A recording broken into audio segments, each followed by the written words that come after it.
Hi mga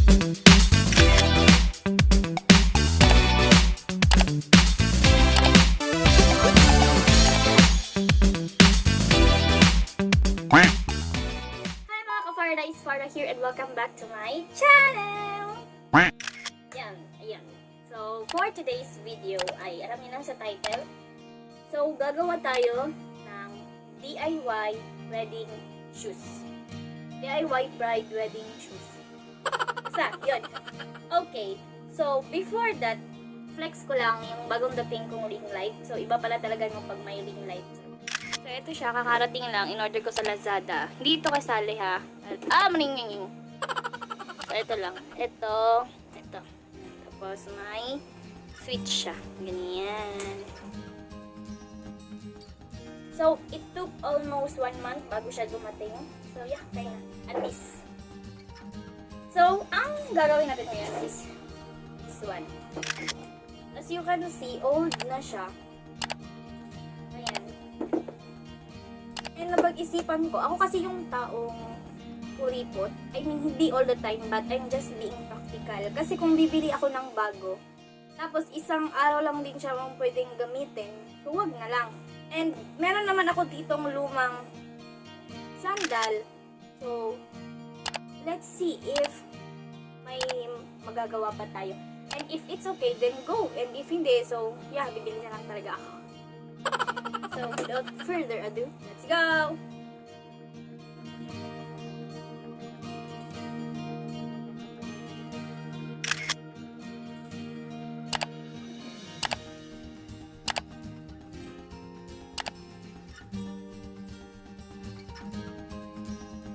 Guys, ipapakita ko sa inyo itong bagong DIY din na mask. Pero sa mananahi ko talaga siya ginagawa. And dinisignan lang ng konti, ganun. So, itong dalawa para sa bride and groom. Ito siya. Tireng! So, ito yung sa akin.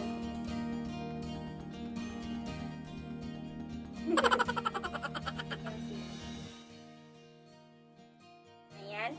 And sa groom naman, this one. Simple lang, black.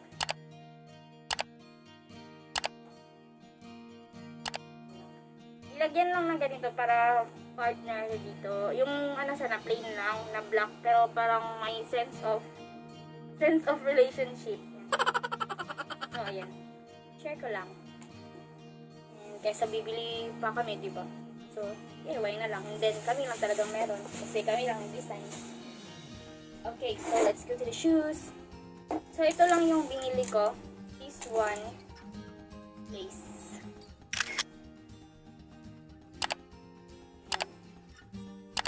Siya and silver dust.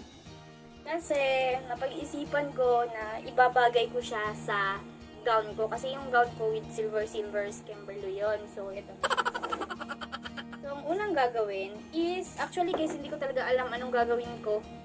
Anong i-design ko dito, pero nanood na ako ng mga tutorials kanina, ng mga videos, ng mga pictures ng mga wedding shoes, wedding sandals. So yeah, with this kind of I'm planning na this one.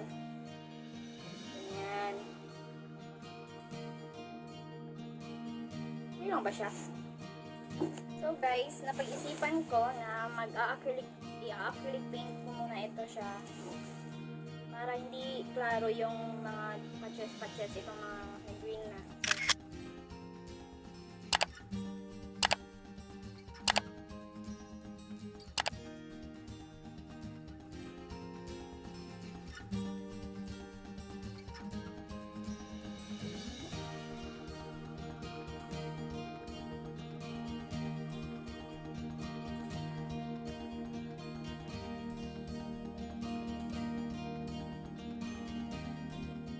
So, ito na siya guys. Tapos ko na siya i-paint.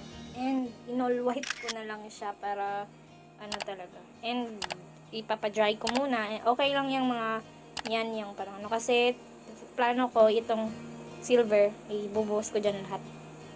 Okay, ipapadry muna natin. Bye-bye.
So, inubos ko na yung lahat ng silver. Ano siya. Tapos, kagabi, nag-dry na siya. Tapos ngayon, nag-double, ano na naman ako.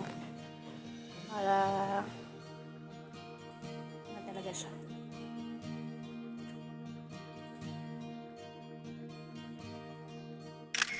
So, let's wait for it to dry.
Do you want to know?